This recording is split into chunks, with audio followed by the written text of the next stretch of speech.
जरा सोचिए, हजारों साल पहले एक ऐसी सभ्यता थी जो अपने समय से मीलों आगे थी, लेकिन आज भी वो हमारे लिए एक पहेली बनी हुई है। आज हम हड़प्पा की उसी खोई हुई दुनिया में उतरेंगे, जो दुनिया की सबसे उन्नत प्राचीन संस्कृतियों में से एक मानी जाती है। हमारी ये पड़ताल शुरू होती है धोलावीरा के प्राचीन शहर में मिले एक अजीब से साइन बोर्ड से। ये सिर्फ 10 अक्षर नहीं हैं, ये हड़प्पा सभ्यता के दिल में छिपे एक बहुत बड़े रहस्य की तरफ हमारा पहला इशारा है।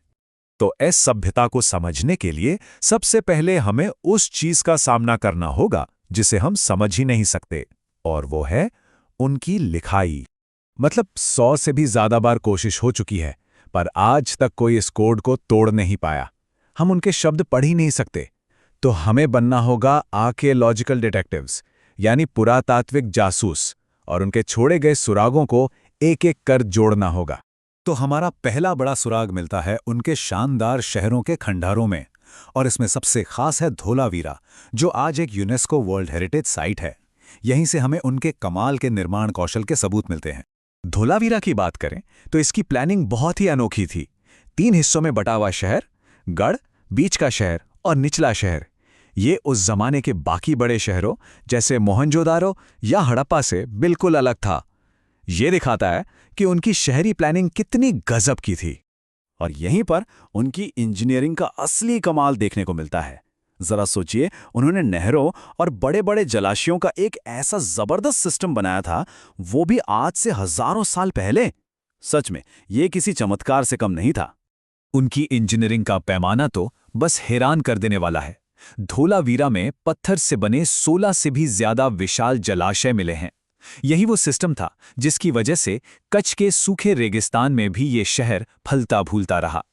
तो बात साफ है, ये सिर्फ शहर नहीं थे, बल्कि ये ऐसे माहौल थे जिन्हें लंबे समय तक टिकने के लिए बहुत सोच समझकर बनाया गया था।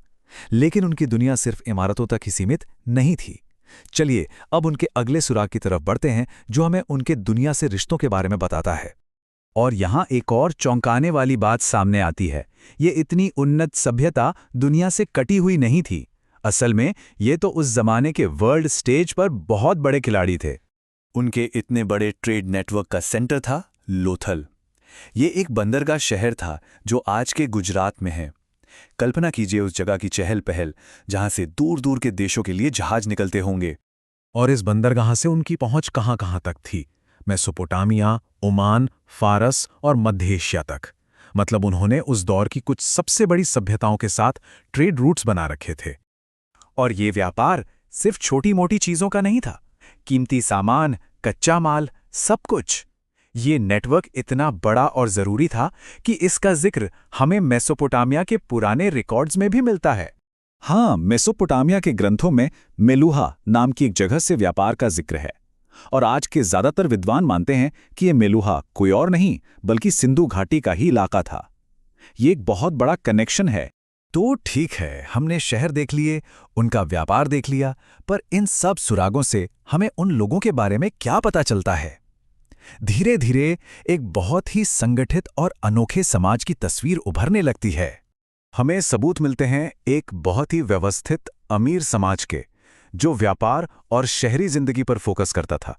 लेकिन यहाँ एक दिलचस्प बात है। मिस्र या मेसोपोटामिया की तरह यहाँ कोई बड़े बड़े शाही मकबरे या भव्य मंदिर नहीं मिले हैं।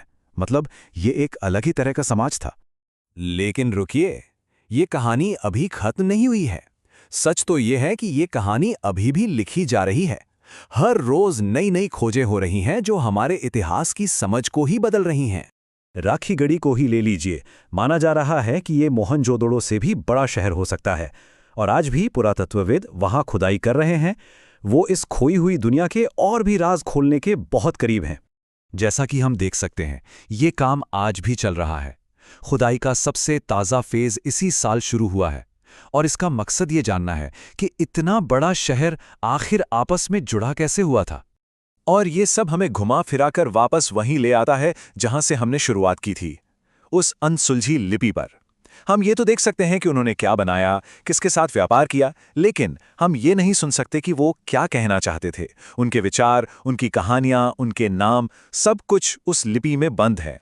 तो यही है हड़प्पा सभ्यता की असली विरासत, एक ऐसी हैरान कर देने वाली उन्नत दुनिया जो आज भी अपने सबसे गहरे राज अपने अंदर छिपाए हुए है।